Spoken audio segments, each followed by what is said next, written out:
semuanya, kami dari kelompok 2.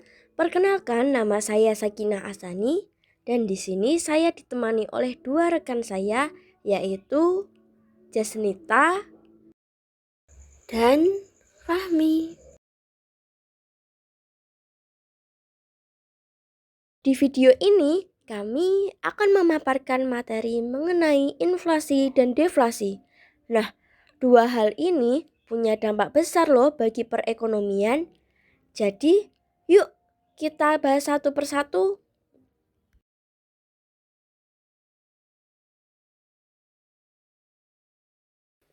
Pernah gak sih kalian ngerasa uang 50.000 sekarang dapatnya lebih sedikit dibandingkan tahun lalu? Padahal barang yang dibeli sama.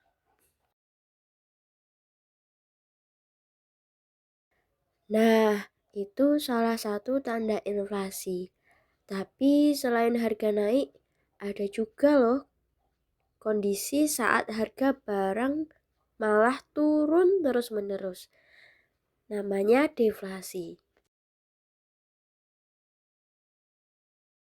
Dua hal ini punya dampak yang sangat besar, terutama bagi kita yang bergelut di dunia bisnis digital. Memahami fenomena ini akan membantu kita dalam menentukan strategi harga yang tepat, serta memahami perubahan daya beli masyarakat secara global. Mari kita memulai pembahasannya.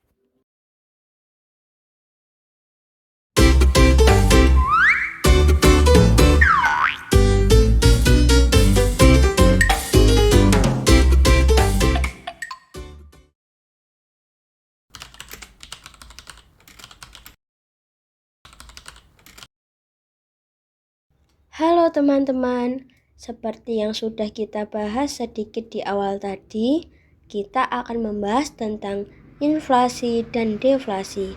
Materi ini termasuk dasar dalam ilmu ekonomi dan sangat berkaitan dengan kehidupan sehari-hari loh. Oke, saya akan mulai dari pengertian inflasi ya.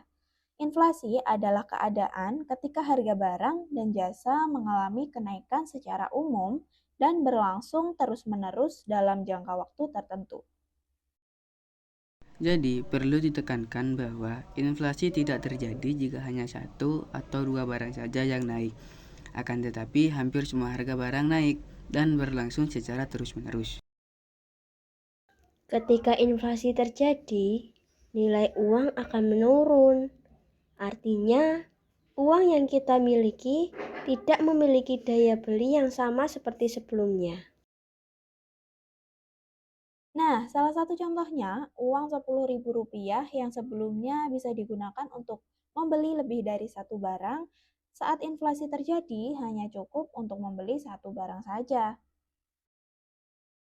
Hal ini tentu sangat berdampak pada masyarakat, terutama bagi mereka yang memiliki penghasilan tetap. Lalu apa saja penyebab terjadinya inflasi? Nah, untuk salah satu penyebab terjadinya inflasi adalah meningkatnya permintaan masyarakat terhadap barang dan jasa, sementara jumlah barang yang tersedia itu terbatas.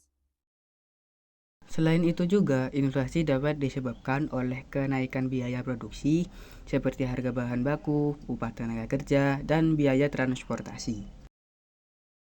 Oh, begitu. Lalu, apa dampak terjadinya inflasi dalam perekonomian? Untuk dampak negatif terjadinya inflasi yaitu meningkatnya harga kebutuhan pokok sehingga daya beli masyarakat menjadi menurun. Namun, inflasi yang masih ringan itu dapat memberikan dampak positif loh. Salah satunya seperti mendorong produsen untuk meningkatkan produksi dan aktivitas ekonomi. Oke, selanjutnya kita akan membahas mengenai deflasi.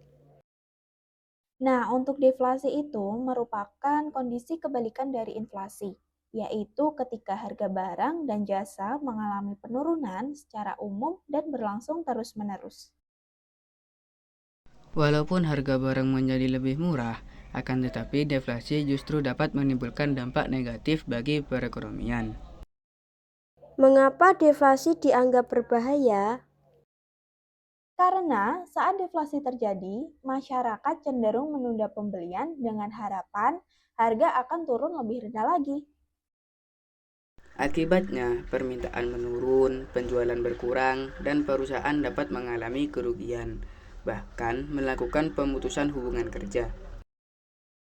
Jika kondisi deflasi berlangsung dalam jangka waktu lama, pertumbuhan ekonomi akan melambat.